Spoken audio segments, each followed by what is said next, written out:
Hi folks, welcome to Stationary Monologues. Today, I want to introduce you all to my very first gold nib fountain pen.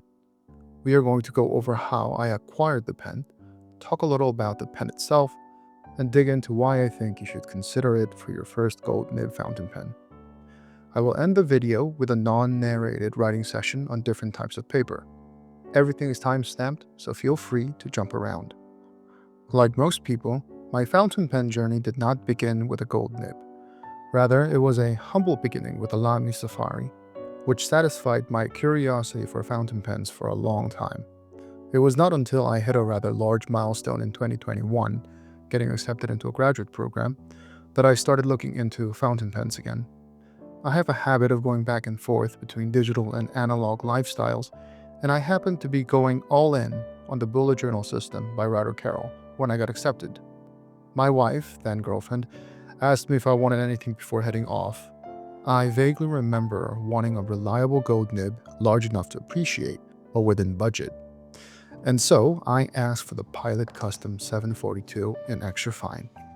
It was my most used writing instrument throughout my graduate studies, and the only pen I used for taking exams. In a way, it has become my good luck pen. Today, it is still in my regular rotation and remains one of my go-to pens when I need something reliable and hassle-free.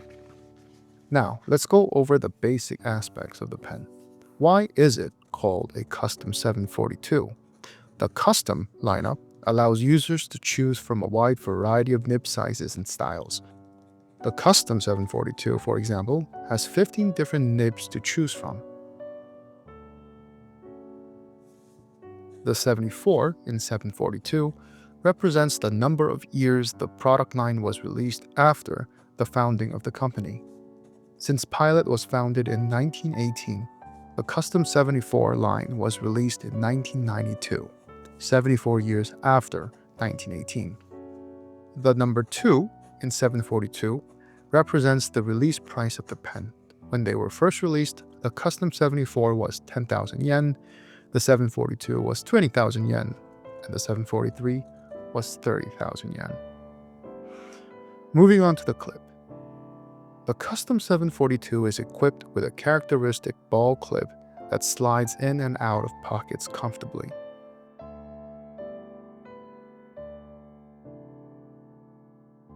The 742 uses a proprietary converter filling mechanism. You can fit a Con 70 or a Con 40. Or you can be lazy like me and just use a Pilot cartridge. And then there is the gold nib. One unique aspect of Pilot Custom's gold nibs is that they mark the manufacture date. Here, you can see that mine was manufactured in December 2020. The nib is very stiff and does not have much flex. I have the extra fine, and it has quite a bit of feedback as well. See and hear for yourself what the nib is like at the end of the video. Finally, let's get into why I think the Custom 742 is a great first gold nib fountain pen. First, quality control. It's no secret that fountain pens are susceptible to QC issues. They are delicate tools where ink flow depends on tiny, precise gaps between the nib and the feed.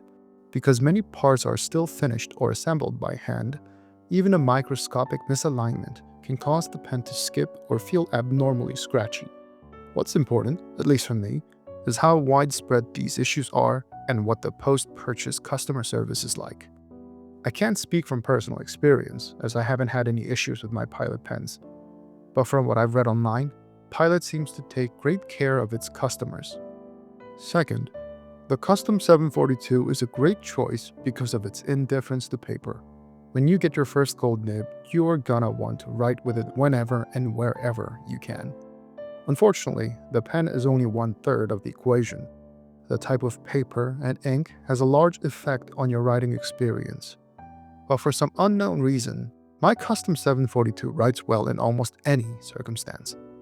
I don't mean that the paper doesn't feather, bleed, or ghost. What I mean is that the pen doesn't seem to skip no matter what ink or paper I use. As you may experience further down your fountain pen journey, fountain pens can skip on heavily coated papers when they are affected by oils from your hand. My wild and unscientific theory is that Pilot's extra fine nibs create a micro tear when it makes contact, making it easier for the ink to reach the fibers of the paper. I only realized how much of a plus this was after trying other pens with broader nibs. Finally, and most importantly, I strongly recommend the 742 as a first gold nib fountain pen because of its ridiculously large sweet spot. Unlike ballpoints or rollerballs, fountain pens have to be held a certain way to write properly. Each pen can differ slightly, but generally you want around a 45-degree angle with the metal part of the nib facing upward. When the pen writes smoothly with good ink flow, that is the sweet spot. For me, as long as the pen writes without skipping, even with a bit of scratch, I consider that to be within the sweet spot. Before I display what the custom 742 is capable of, let's first see what other pens' sweet spots are like.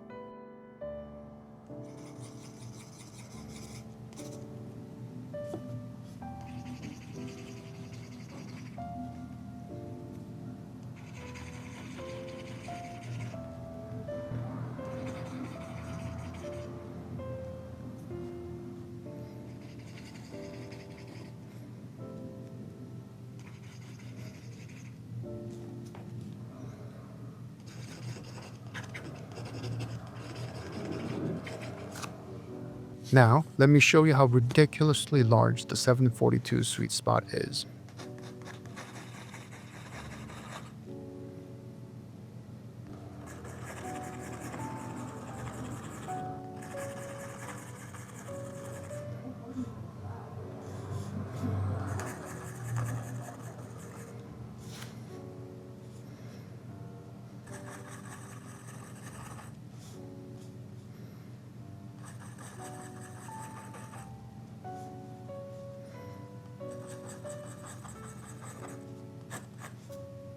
Basically, as long as you're being reasonable, the pen will write. You shouldn't be writing in such a ridiculous manner in the first place, but it's definitely a plus that the pen will overlook some skill issues as you learn how to use fountain pens. Wrapping up, I strongly recommend the Custom 742 as your first gold nib fountain pen. However, if you don't like the design, or if it is outside your budget, as prices seem to be all over the place depending on where you are, I also recommend looking into entry-level gold nib models from Platinum and Sailor. I don't have a pen from Platinum yet, but I can vouch for the Sailor 1911L. If you have made it this far, thank you for your time, and remember to leave a like. See you next time.